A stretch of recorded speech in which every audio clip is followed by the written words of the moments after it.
কিন্তু এই আশুরা আমাদের মনে নেই। আমাদের জেহেন অন্তর জুড়ে আসে কারবালার আশুরা। এটা বাস্তব। কারবালার মাঠে রাসূলুল্লাহ সাল্লাল্লাহু আলাইহি ওয়াসাল্লামের ওয়াফাতের মৃত্যুর মাত্র 50 বছর পরে, মাত্র সেই মুসলমানদেরই, তার উম্মতেরই কিছু মানুষ তার প্রিয়তম নাতি, তার কলিজার টুকরা নাতি হুসাইন ইবনে আলী রাদিয়াল্লাহু তাআলা আনহুমা এবং তার বংশের নিষ্পাপ নিরীহ অসহায় অনেকগুলো মানুষকে হত্যা করে। বিষয়টা খুবই জটিল যে রাসূলুল্লাহ সাল্লাল্লাহু আলাইহি ওয়াসাল্লামের প্রিয়তম নাতি তারই উম্মতের হাতে শহীদ হয়ে যাচ্ছে। এটা কষ্টের ব্যাপার, বেদনার ব্যাপার, এবং এই হত্যাকাণ্ডের ভিতর দিয়ে উম্মতের ভিতরে চিরস্থায়ী বিভক্তি, মারামারি, ফিতনা সৃষ্টি হয়েছে। যদিও কবির কবিতায় বলে ইসলাম জিন্দা হতা হ্যায় কি জানো, হার কারবালা কে বাদ মে, কারবালার পরে ইসলাম জিন্দা হয়। তবে আমার জানা মতে কারবালার পরে ইসলাম জিন্দা হয়নি। কারবালার পরে ইসলাম জিন্দা হয়নি। কারবালার ঘটনা বেদনা, ব্যথা, কষ্ট, দুঃখ, বিভক্তি দিয়েছে। কারবালার ঘটনায় যারা হত্যা কাজে শরীক হয়েছে সবাই নিহত হয়েছে, অপমৃত্যু হয়েছে, ধ্বংস হয়েছে, সবই ঠিক আছে, কিন্তু ইসলাম জিন্দা হয়েছে এরকম নজরে পড়ে না। তো যাই হোক, আমরা কারবালার ঘটনা এবং এক্ষেত্রে আমাদের করণীয় সুন্নতের আলোকে কী হওয়া উচিত সংক্ষেপে বলানোর চেষ্টা করব ইনশাআল্লাহ। মূল বিষয় হলো রাসূলুল্লাহ সাল্লাল্লাহু আলাইহি ওয়াসাল্লাম মানবতার জন্য একটা নতুন রাজনৈতিক ব্যবস্থা আনলেন, যেটা বিশ্বে ছিল না। আরব দেশে তো ছিল নাই। আরব দেশের মানুষ ছিল কবিলাতান্ত্রিক, গোত্রভিত্তিক। কোনো রাষ্ট্র কিন্তু আরব দেশে ছিল না। রাসূলুল্লাহ যখন আসেন আরবে কোনো রাষ্ট্র ছিল না। ছিল একদম সিরিয়ার পাশে এবং পারস্যের পাশে ছোট রাষ্ট্র ছিল। রাষ্ট্র মানে একজন রাষ্ট্রপ্রধান, তার হাতে বাহিনী, বিচার আচার, জনগণ যে যে গোষ্ঠীর হোক আর যে দলের হোক রাষ্ট্রের আইন মেনে চলতে হবে। আর আরব দেশে ছিল রাষ্ট্র বলে কিছু নেই, সমাজ ছিল আর গোত্র। প্রত্যেক ব্যক্তি তার কবিলা, মণ্ডল গোষ্ঠী, মণ্ডলদের হেড। সে বললে অস্ত্র নিয়ে বেরিয়ে যাবে, সে বললে দাঁড়িয়ে যাবে, সে বললে লড়াই করবে। প্রত্যেক গোত্রের মানুষ তাদের গোত্রের প্রধানের নির্দেশে চলতেন।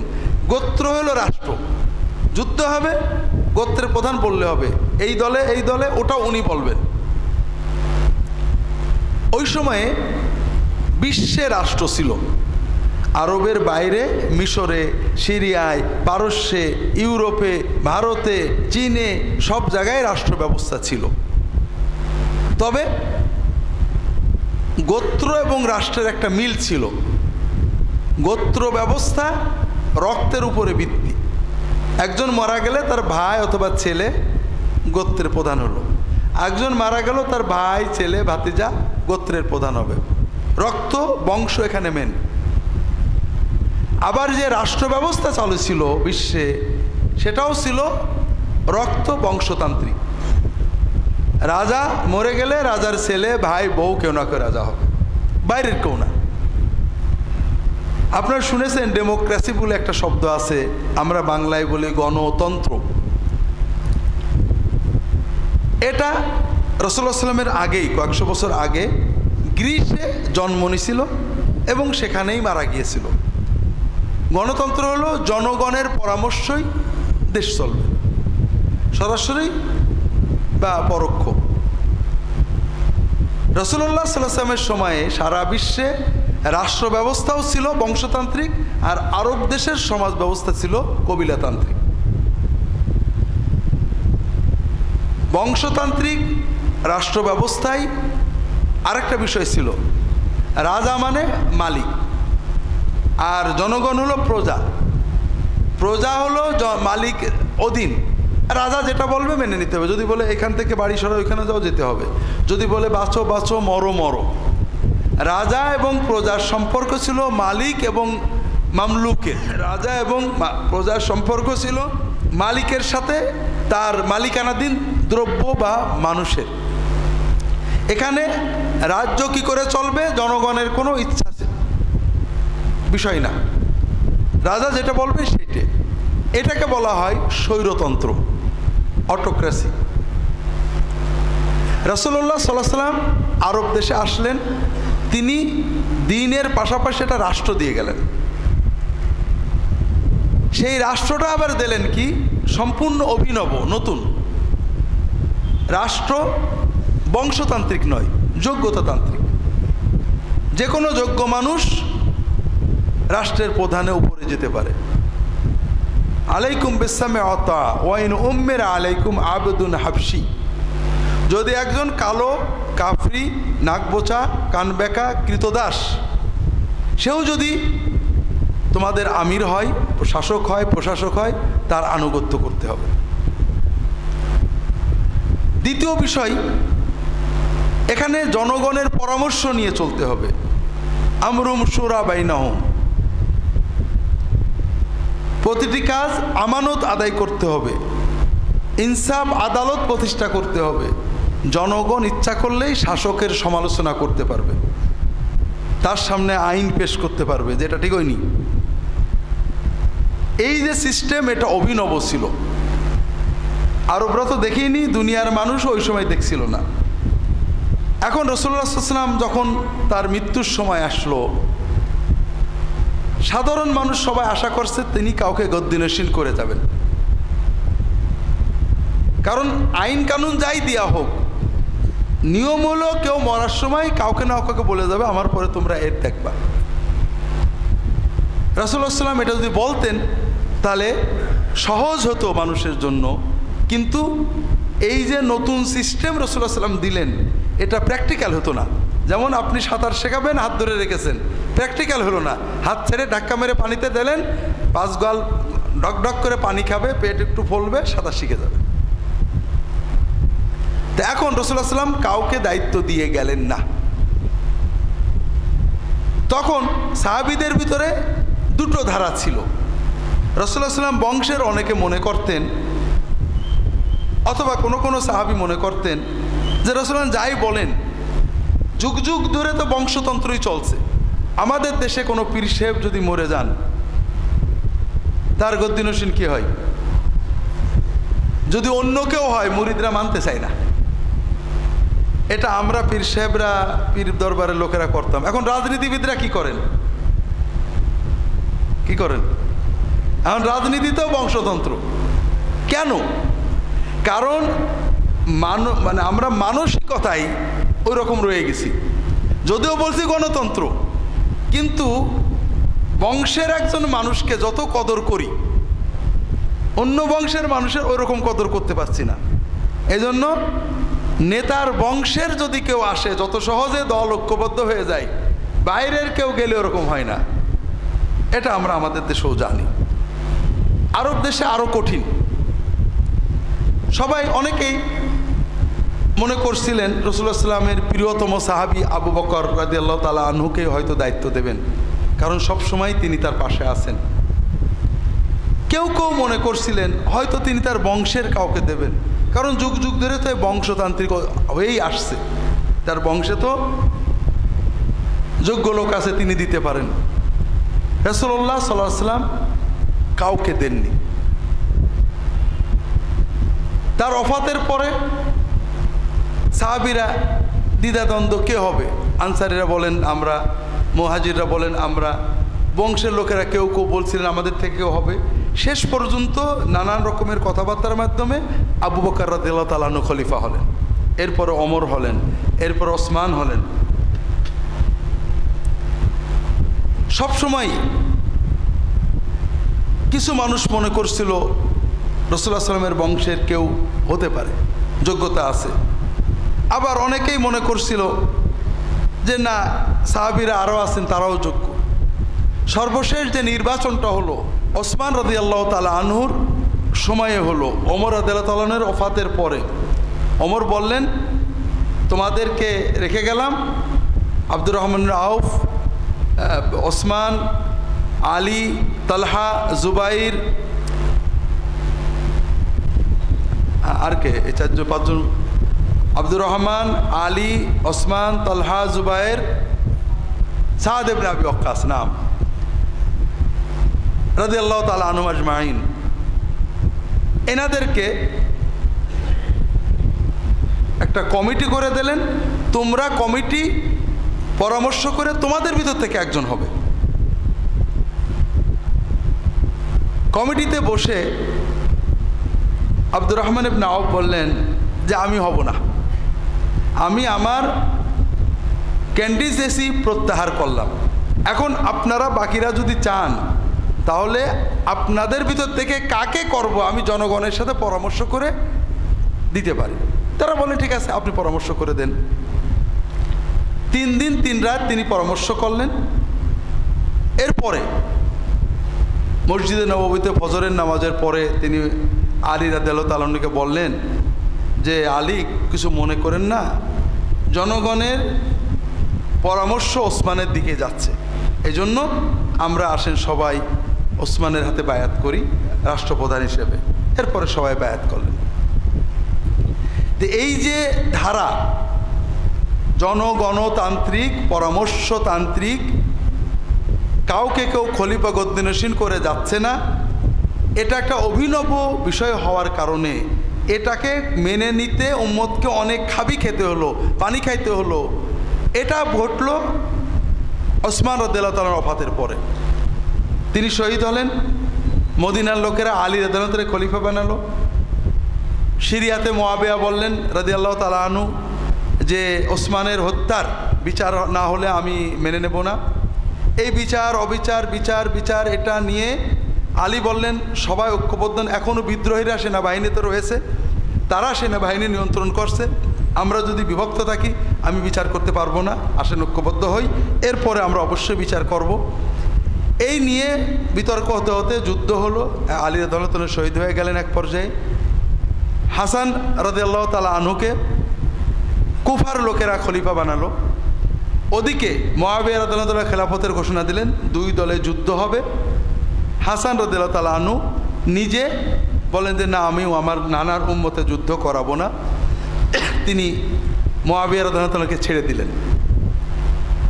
এই হলো তৎকালীন প্রেক্ষাপট। আমি বিস্তারিত বললে অনেক সময় লাগবে, ওদিকে যাব না, আমাদের শিক্ষাতে আসি।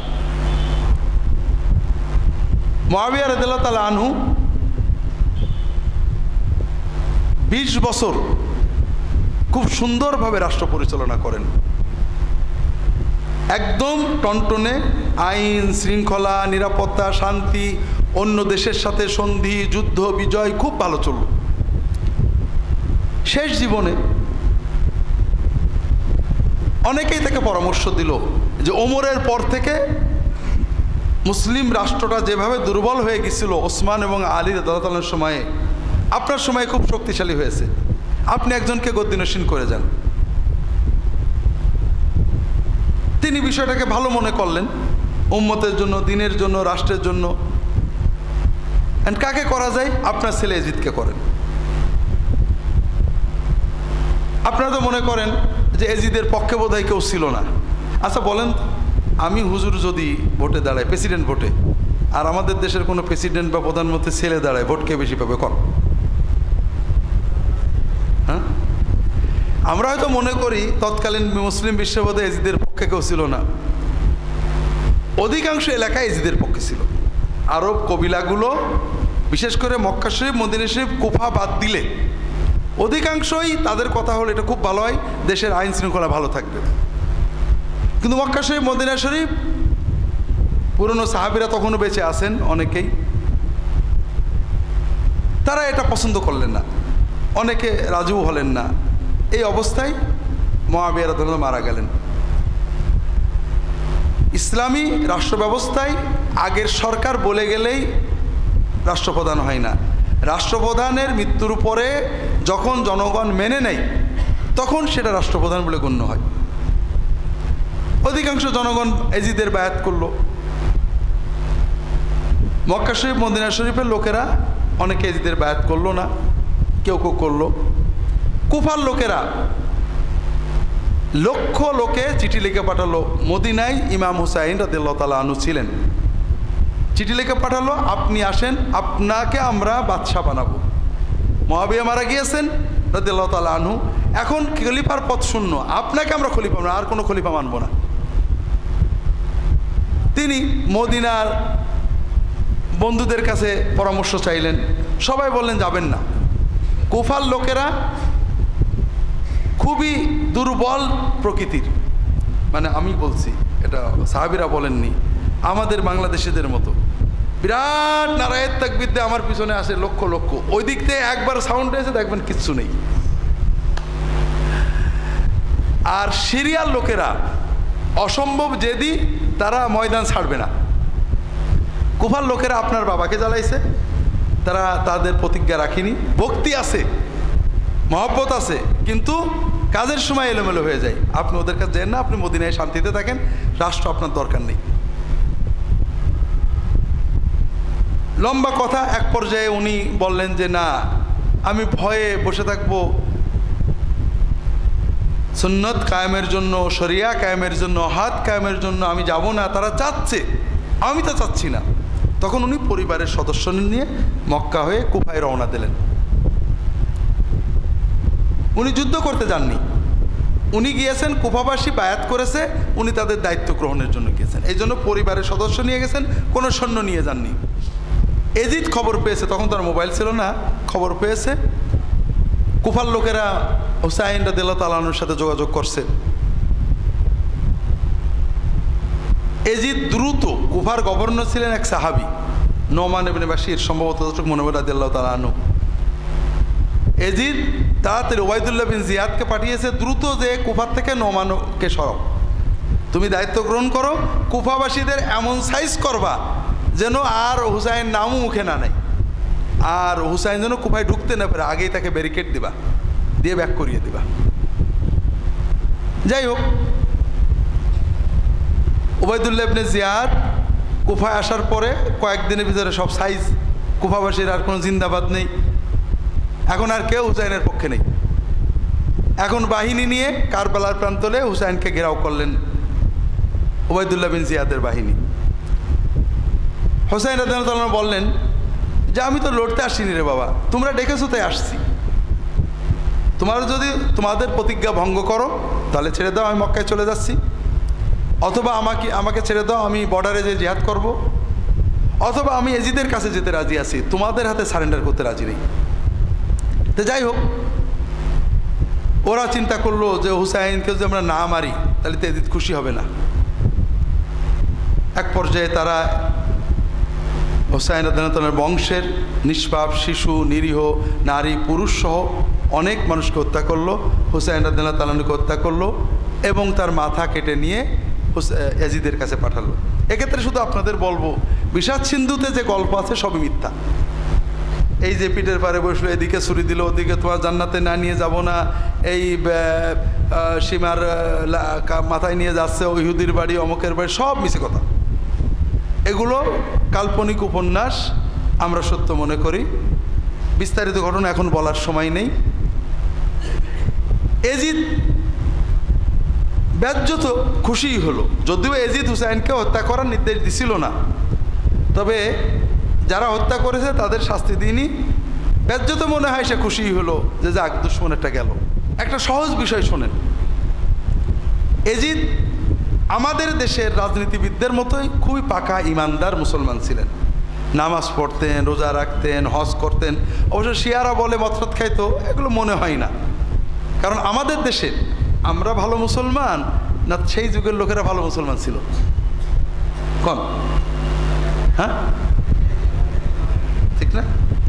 আমাদের দেশের একজন সবচেয়ে বড় নাস্তিক মন্ত্রী, সে কি মানুষের সামনে মদ খাবে? মাতালে বাইরে আসবে। ওযু না থাকলেও নামাজের রক্ত পড়ে গেলে, ঠিক না? আপনারা কি মনে করেন সেই দেশের মানুষ এইটুকু বুঝতো না? বিষয় হলো ঠিক আমাদের দেশের রাজনীতিবিদদের মতোই, বা বর্তমান বিশ্বের বা পরবর্তী বিশ্বের, পূর্ববর্তী বিশ্বের বড় বড় রাজনীতিবিদ, খলিফা, আমির, ওমরা, বাদশাহ, শাসক, প্রেসিডেন্ট, প্রধানমন্ত্রীর মতোই পাকা ইমানদার ছিল। নামাজ, রোজা, হুজুরদের সম্মান সবই করত। তবে ক্ষমতার কেউ প্রতিদ্বন্দ্বী হলে কোনো মায়া দয়া নেই। তো এই জন্য ক্ষমতার জন্য এজিদ কয়েকটা কাজ করছিলেন। এক নম্বর হলো হুসাইনের খুন।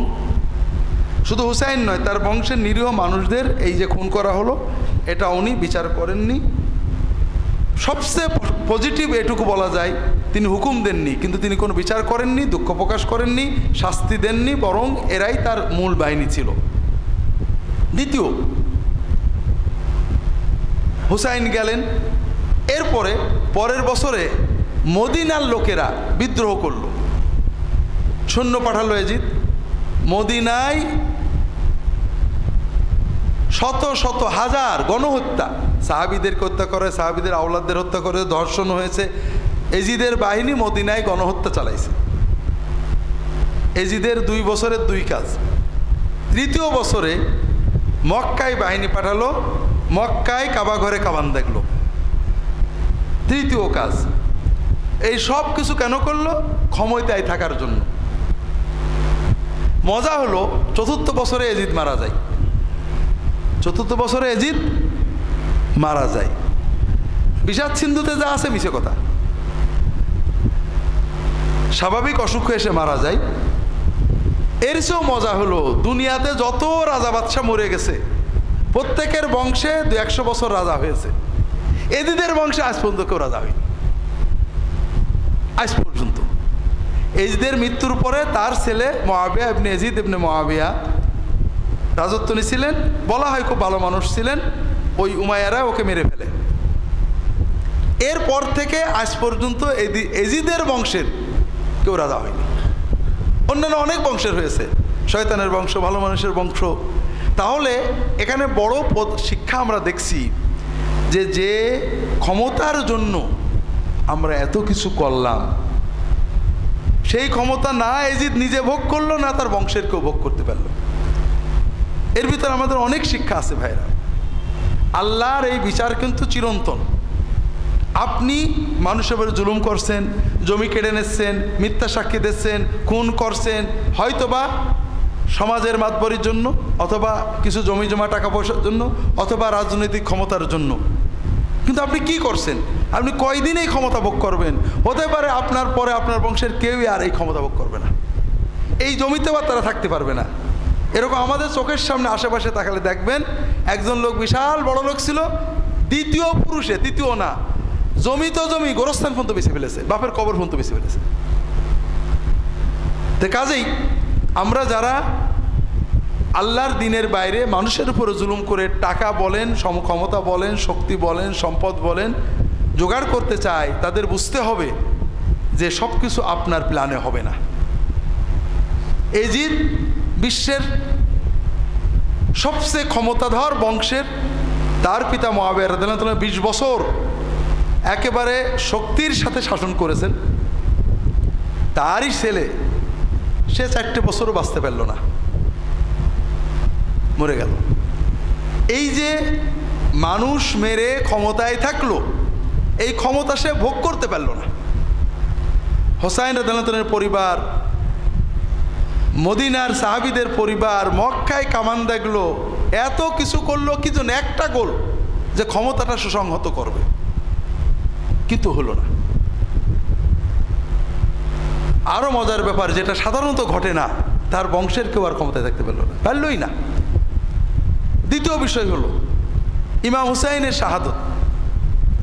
ইমাম হুসাইন যখন মক্কা থেকে চলে আসবেন, মদিনা থেকে মক্কা, মক্কা থেকে কুয়া যাবেন, তখন 2-1 প্রবীণ সাহাবী বলছিলেন যে দেখেন, আপনার নানা হলেন আখেরাতের বাদশাহ, দুনিয়ার বাদশাহী আপনাদের জন্য পোষাবে না,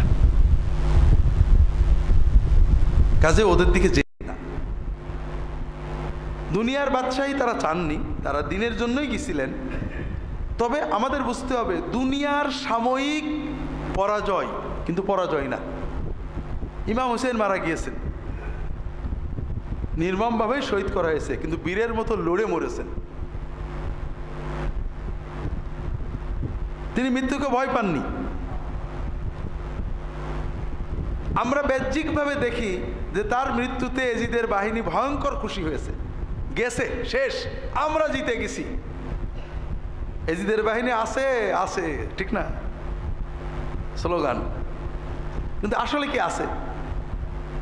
আছে? নেই, নেই তো নেই। কারবালার হত্যাকাণ্ডে যারা শরীক হয়েছে প্রত্যেকেই খুন হয়েছে, একজনও বাঁচেনি।